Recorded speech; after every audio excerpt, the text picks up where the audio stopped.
What is up, guys? It's Simon from PianoPig.com, and in this video I want to talk about improvising with chord tones and a couple of exercises you can use to practice them. Now, I've actually just released a brand new course inside the PianoPig Academy called the Fundamentals of Improvisation, and the video you're about to watch is just part of one of the videos from that course. The full course contains about 20 videos, it has multiple backing tracks to jam along with, practice exercises, and a whole bunch of awesome techniques that you need to know to help develop your improvisational skills. So if you enjoy this video, definitely think about becoming a member of the PianoPig Academy so you can get full access to the rest of the course. Let's do it!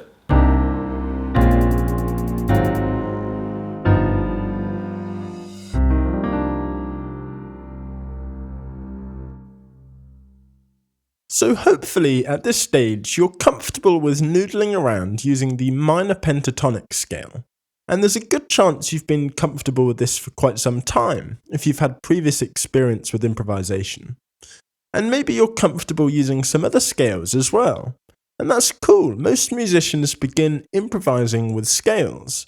But the next step, which I think is necessary in order to start creating improvised melodies that actually sound natural and meaningful, is to be able to integrate the use of chord tones. This is a concept that can be applied to absolutely any song.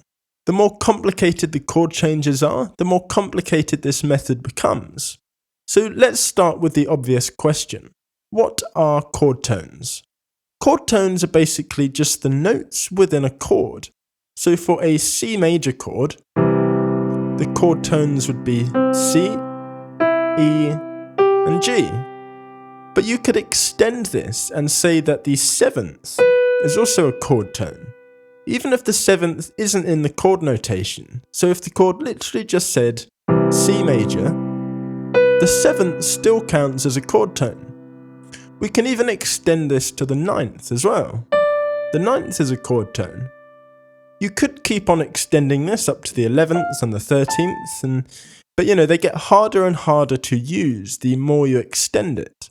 So I think for the time being, we should limit the chord tones to the ninth. And you can hear that all of these notes sound really good over this C major chord.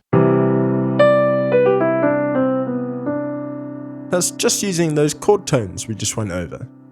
So what we're going to do now is go through our progression and figure out what all the chord tones are for each chord.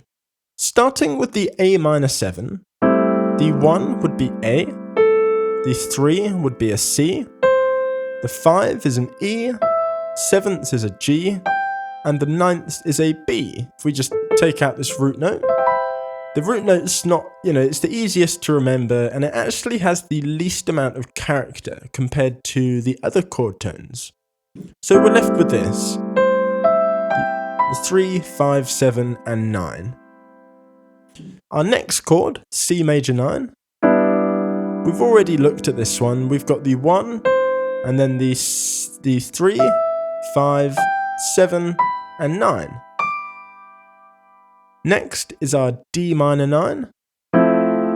So we would have the root note, followed by the 3, 5, 7, and 9. And we've actually got all of these chord tones in our left-hand voicing down here. And then finally we have our E dominant 7. So we would have the root note, followed by the 3, 5, 7, and 9. And we're actually going to change this 9 to a flat 9. And this is purely a personal preference, but for dominant chords, you can go crazy and change whatever you want. I'll cover this in a lot more detail in some more advanced improvisation courses, but for the purpose of practicing chord tones, the flat 9 is actually much easier to get away with in dominant chords. So let's quickly run through all of that. For our A minor 7, these are our chord tones. Plus the root note, and I'm just missing that out for now as I don't have enough fingers. And then we've got our C major 9. These are our chord tones. And then we've got our D minor 9. These are our chord tones. And finally our E dominant 7. And we're flattening the 9th for this one. So what you need to do now is spend some time getting used to those chord tones and associating them to each chord. There's lots of different exercises you can do to help with this. And to begin with, you just want to use the chord tones 1, 3, 5 and 7. You can add the 9th in once you're comfortable with those ones. So the first exercise is to simply play up the 7th chord, playing each note on each beat, starting each one on the root note. There's some practice backing tracks at various different speeds just for this, which you can download at the bottom of this page.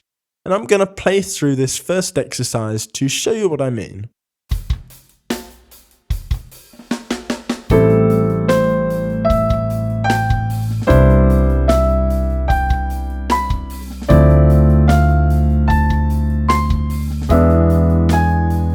One more time.